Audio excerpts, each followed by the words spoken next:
আমি এখানে MP MLA political পার্টিকে ডেকেছিলাম।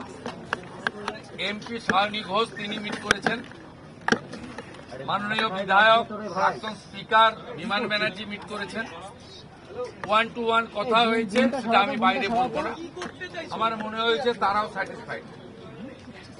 বিজেপি 3 জন এমএলএ মিট করেছেন, গোসাবার বিকর্ণ নস্কর, রূপা গাঙ্গুলি এবং দেবাশিস ধর। তারাও কিছু বক্তব্য আমাকে বলেছেন। তাদেরকেও আমি সরকার এবং পুলিশের কতটা প্রোগ্রেস হয়েছে ব্রিফ করেছি।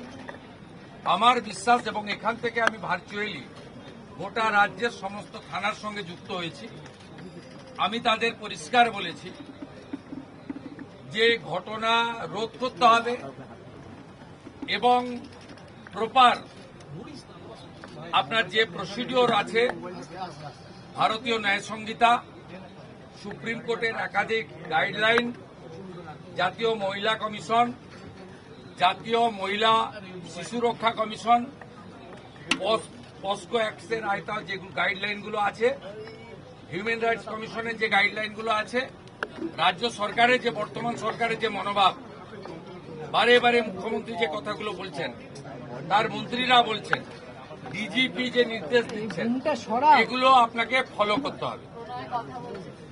আমরা পুরো বিষয়টা দেখেছি।